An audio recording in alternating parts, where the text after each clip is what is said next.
कोल्हापुरात जिल्हा परिषदेचा भोंगळ कारभार समोर आलाय। ग्रामसेवकांची जिथे नियुक्ती किंवा प्रतिनियुक्तीच नाही अशा गांधीनगर ग्रामपंचायतीत त्यानं मनमर्जीनं 8 महिने काम केलं। या काळातलं निवडणुकीचं केलेलं कामही वादात सापडलंय। या मनमर्जीच्या कामाला कुणाचा बरदस्त होता असा गंभीर प्रश्न आता विचारला जातोय।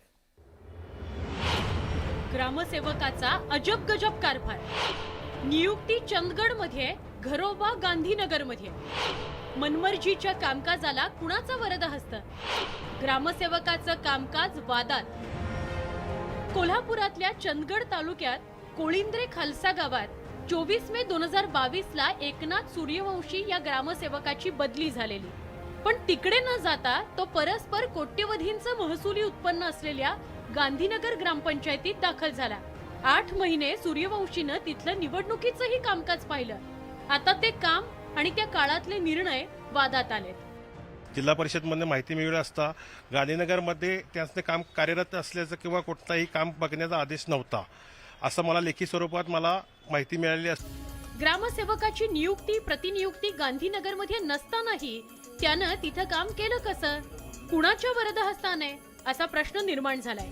माहिती अधिकारात ही सगळी माहिती समोर आली। ग्रामविकास मंत्री महोदयांना नम्र विनंती करीत इच्छितो की या प्रकरणाची फौजदारी दाखल करून संबंधित अधिकाऱ्यांनी बंडतप करून त्यांची चौकशी करावी।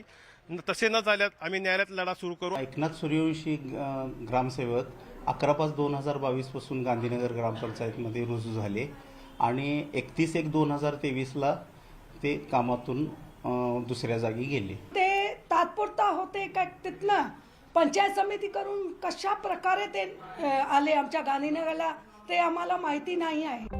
माहिती अधिकारातली माहिती माध्यमांपर्यंत पोहोचल्यावर लगेच नवा ग्रामसेवक नियुक्त करण्यात आला।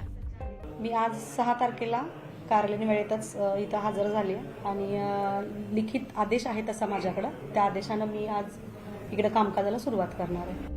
त्या 8 महिन्यात एकनाथ सूर्यवंशीने राबवलेली प्रभाग रचना आरक्षण सोडत बेकायदेशीर आहे। ग्रामपंचायत निवडणुका परत घ्या अशी मागणी आता जोर धरतीये। नवीन ग्रामपंचायत इलेक्शन लागावी अशी आमची इच्छा आहे आणि याची लवकरात लवकर चौकशी होऊन त्यांना त्यांच्यावर फौजदारी गुन्हा दाखल व्हावा। प्रभाग रचना वगैरे तिनं केलेली आहे। सदरची इलेक्शन ही बेकायदेशीर झालेली आहे असे माझे मत आहे। तरी परत इलेक्शन व्हावं आणि या कामाची चौकशी व्हावी। गांधीनगर ग्रामपंचायतीतला हा प्रकार धक्कादायक आहे। विस्तार अधिकाऱ्यांना ही गोष्ट लक्षात आली नाही का? गटविकास अधिकारी नेमकं काय करत होते? असे एक ना अनेक प्रश्न उपस्थित होत आहेत। या प्रकरणातल्या दोषींवर कारवाईची गरज आहे। सूर्यवंशी यांनी बेकायदेशीरित्या हा चार्ज स्वीकारून अनेक जी कामं केलेली आहेत ती आता ग्राह्य धरायची का? अगदी ग्रामपंचायत इलेक्शनची प्रभाग रचना सुद्धा त्यांनी केलेली ती सुद्धा ग्राह्य धरायची का असा आता नागरिकांच्या समोर प्रश्न आहे। त्यामुळे आता दोषी अधिकाऱ्यांच्यावरती कारवाई होणार का हेच पाहणं महत्वाचं असेल। व्हिडिओ जर्नलिस्ट संदीप पाटीलसह ज्ञानेश्वर साळुंखे, न्यूज 18 लोकमत, गांधीनगर, कोल्हापूर।